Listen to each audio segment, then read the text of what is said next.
Beauty Gold vous présente le journal.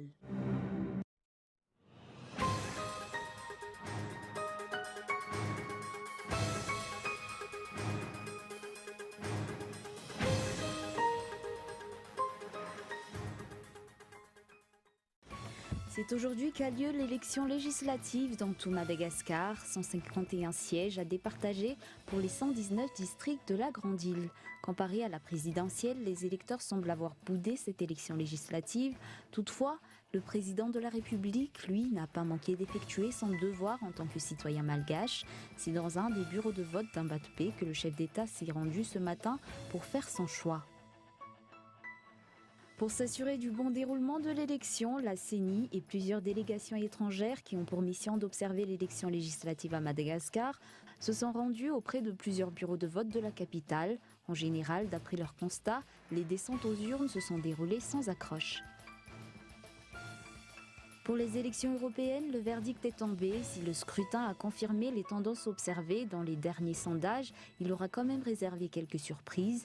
Malgré la poussée des populistes, les partis pro-européens sont parvenus à contenir la percée des eurosceptiques lors d'un scrutin marqué par une forte participation et la progression des Verts.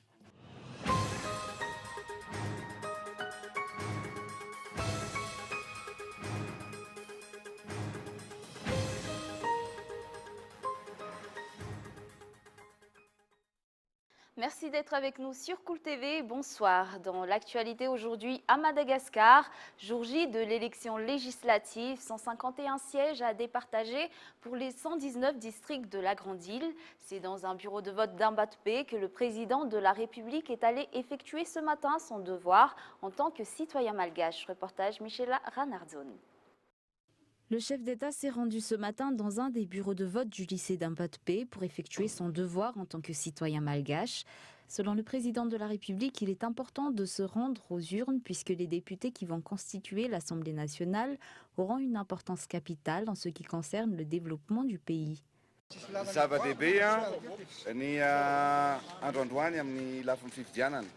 En matière d'élection, cette journée est importante car les députés qui seront élus aujourd'hui vont représenter les habitants de chaque district. Ils n'auront pas uniquement pour rôle d'adopter des textes de loi, mais également de voir les besoins des habitants au niveau de chaque district.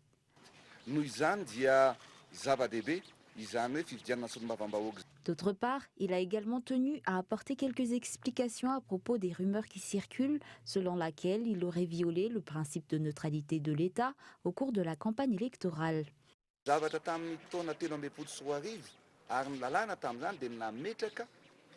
Selon la loi votée en 2013, il est dit que le chef d'État a le droit d'assister à un événement dans le cadre d'une campagne électorale, mais ne doit pas s'exprimer sur ce point. Toutefois, au cours de cette campagne électorale, je n'ai assisté à aucun événement lié à la campagne électorale. Par contre, des candidats ont répondu présents à certaines visites que j'ai effectuées en tant que chef d'État. Je ne vois pas en quoi cela est mal. D'autre part, je suis prêt à collaborer avec tous ceux qui sont prêts à travailler avec moi pour le développement de Madagascar.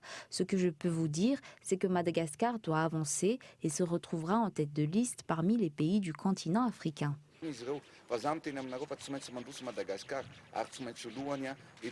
Pour rappel, le départ du président Andrazoïl pour Paris afin de rencontrer le chef d'État français est prévu au cours de la soirée. Les bureaux de vote à travers toute la Grande Île ont fermé il y a quelques heures déjà pour passer au décompte des voix. En général, malgré quelques petits problèmes rencontrés, la journée s'est déroulée sans incident majeur. Toutefois, comparé à la présidentielle, les électeurs semblent avoir boudé cette élection législative. Suivons tout de suite quelques images de cette journée dans ce reportage. Comme prévu, c'est à 6 h du matin que la plupart des bureaux de vote ont ouvert leurs portes pour permettre aux électeurs de choisir ceux qui les représenteront à l'Assemblée nationale. Toutefois, comparé à la dernière élection présidentielle, le taux de participation à cette nouvelle descente aux urnes a baissé. Selon le mouvement Rouille, jusqu'à midi, moins de 25% des électeurs se sont rendus aux urnes. Dans les régions où cette branche de la société civile a effectué sa mission d'observation, le taux de participation le moins élevé est estimé à moins de 17%. D'autre part, aucun problème majeur n'a été relevé au niveau des bureaux de vote. Pour la plupart, les problèmes rencontrés par les électeurs sont liés à la liste électorale.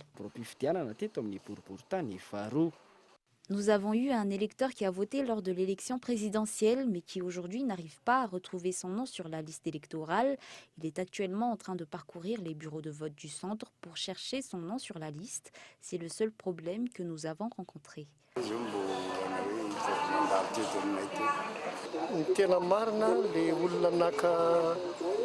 Seule une minorité d'électeurs ont récupéré leur carte électorale auprès du Fuktan. D'autre part, certains ne sont pas inscrits dans la liste électorale.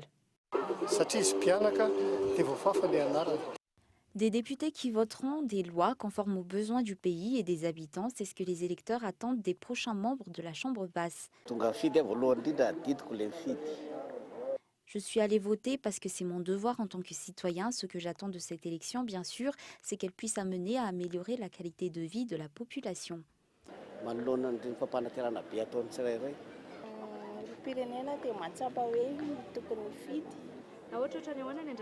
En votant, j'ai effectué aujourd'hui mon devoir en tant que citoyen. J'espère que les députés élus cette fois-ci vont réellement penser au peuple et contribuer à un changement et non à se remplir les poches comme on a pu le voir auparavant.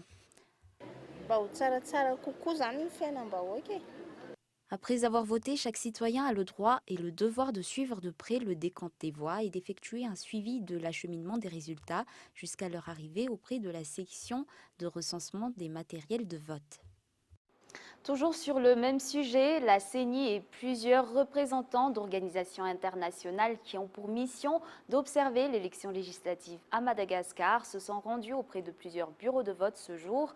En général, d'après leurs constats, les descentes aux urnes au sein de la capitale se sont déroulées sans accroche. Un reportage signé Henri Florian. Au sein de la capitale, c'est au lycée technique professionnel du génie civil à Larbi que des observateurs électoraux composés de représentants de la SADC, de l'OIF, de l'OIT, de l'Union européenne et autres ont débuté leur mission d'observation. Ils se sont par la suite rendus à Mamassen puis à Tanzbat.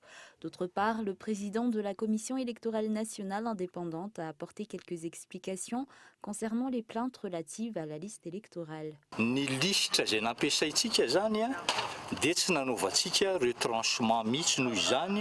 Aucun retranchement n'a été effectué sur la liste électorale, donc il est sûr à 100% que l'électeur y est inscrit. Ce qui se passe, c'est que le nombre d'électeurs a augmenté, ce qui fait que si le nombre d'électeurs dans un bureau de vote a dépassé les 700, nous avons dû mettre en place de nouveaux bureaux de vote. Et c'est cela qui a dû poser problème. Donc si l'électeur n'est pas inscrit dans la salle où il se trouvait lors de la dernière élection, il reste inscrit dans le même centre. De vote nandehanany farany izy dia mijery izy any amin'ny bureau de vote hafa fa ao izy tsy maintsy ao izy. Malgré quelques petits problèmes rencontrés, les descentes aux urnes se sont déroulées sans accroche. Fifidianana tsy misy olana zany mihitsy tsy maintsy misy.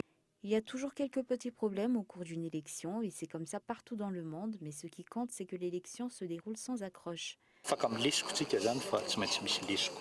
C'est dans la commune d'Ambatfutsgar que la mission d'observation effectuée par la CENI et les délégations étrangères s'est achevée. La répartition des sièges à l'Assemblée nationale varie dans les 119 districts de Madagascar. Si les districts de moins de 300 000 habitants sont représentés par un seul député, ceux de plus de 300 000 habitants ont droit à chacun à 2 sièges au niveau de la Chambre basse. Andra Arson.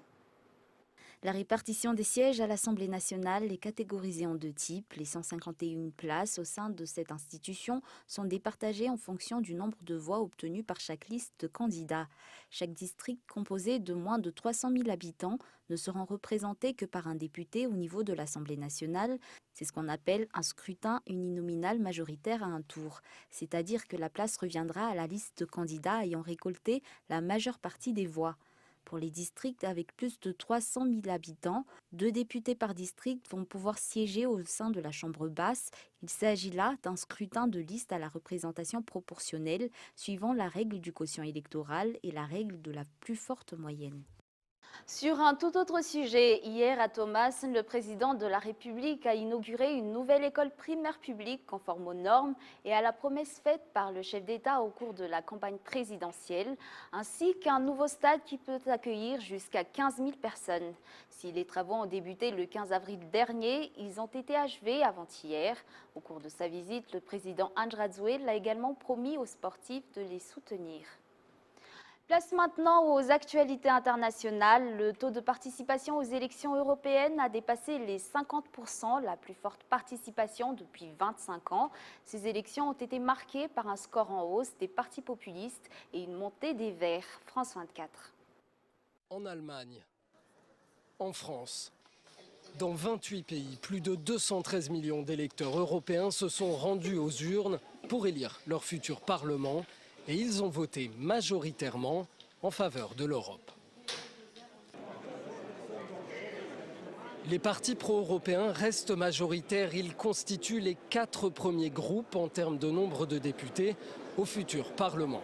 Le premier groupe, c'est le PPE, c'est-à-dire la droite républicaine et les démocrates chrétiens, auquel appartient par exemple la CDU d'Angela Merkel, en tête de ces élections en Allemagne. Deuxième groupe, les socialistes européens, auxquels appartiennent entre autres les socialistes du Premier ministre Pedro Sánchez, en tête en Espagne. Troisième groupe, les centristes d'ADLE. C'est à ce groupe que devrait appartenir La République En Marche, arrivée deuxième en France. Enfin, les Verts, quatrième groupe en termes de nombre de députés au Parlement européen. Cette poussée des Verts est l'une des surprises de ces élections.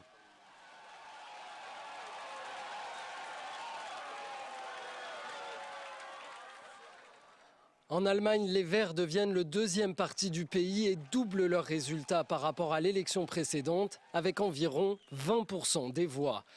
En France, ils finissent devant la droite de gouvernement, devant le parti Les Républicains. Nous sommes ce soir la troisième force politique en France. Probablement avec des scores identiques, voire parfois supérieurs, en Allemagne, en Belgique et ailleurs. C'est donc bien une vague verte européenne dont nous sommes les acteurs ce soir. L'autre fait marquant de ces élections européennes, je suis très satisfaite. La montée des mouvements populistes. Ils sont premiers en France avec le Rassemblement national, vainqueur de son duel contre La République En Marche d'Emmanuel Macron. Premier en Hongrie avec le parti du Premier ministre Viktor Orban. Premier en Italie avec la Ligue de Matteo Salvini. C'est le signe d'une Europe qui change. Il y en a assez de l'Europe qui sert les puissants, l'élite de la finance et les multinationales. En Pologne, les eurosceptiques du parti Droit et Justice au pouvoir sont aussi arrivés en tête. Enfin, le Royaume-Uni, pour ce qui doit être sa dernière élection européenne, a plébiscité l'un des militants les plus durs en faveur du Brexit, Nigel Farage. En France, un homme de 24 ans soupçonné d'être l'auteur de l'attaque au colis piégé du 24 mai à Lyon a été interpellé aujourd'hui dans cette même ville. 3 de ses proches ont également été arrêtés et placés en garde à vue. Plus de détails dans ce reportage de France 24. Le suspect, identifié sur cette vidéosurveillance le jour de l'attentat, a été interpellé ce matin, peu avant 10 h, sur la voie publique, boulevard Farges, dans le 7e arrondissement de Lyon. Les enquêteurs l'avaient identifié dès dimanche. L'homme s'est rendu sans résistance au milieu des passants alors qu'il descendait d'un bus. Une interpellation menée par la BRI de Lyon, la PJ et les services antiterroristes. Ils étaient tous cagoulés, on s'est reculé, on s'est mis ici. Et on a pris peur, on ne savait pas comment il fallait qu'on fasse. Et on restait là, personne ne nous a rien dit. Donc on est resté là. Voilà. On a juste vu une personne habillée avec un pantalon foncé, marron clair, voilà, et une veste une capuche, foncée. Mais voilà, on a juste vu les personnes à terre avec les personnes dessus, cagoulées. Le suspect est un étudiant âgé de 24 ans de nationalité algérienne. Il étudie l'informatique dans une université de Lyon. Du TATP, un explosif utilisé par les terroristes, a été retrouvé dans son appartement au cours d'une perquisition et un très proche de sa famille a également été interpellé en fin de matinée. Et avant de nous quitter, revenons brièvement sur les grands points de ce journal. C'est aujourd'hui que s'est tenue l'élection législative dans tout Madagascar. 151 sièges à départager pour les 119 districts de la Grande Île. Comparé à la présidentielle, les électeurs semblent avoir boudé cette élection législative. Pour s'assurer du bon déroulement de l'élection, la CENI et plusieurs représentants d'organisations internationales se sont rendus auprès de plusieurs bureaux de vote de la capitale.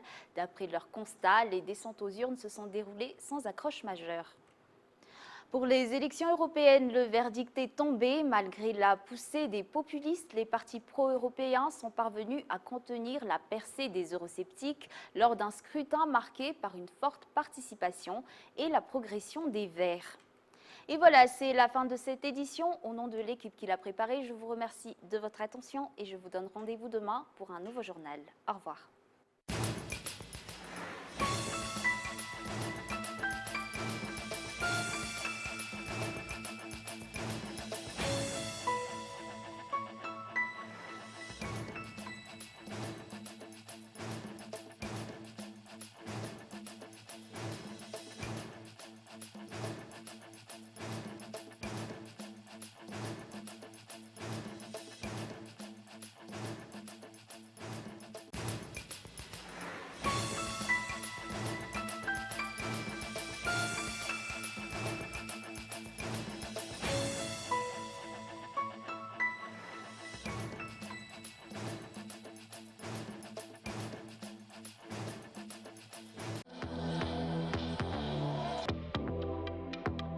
Le journal vous a été présenté par Beauty Gold.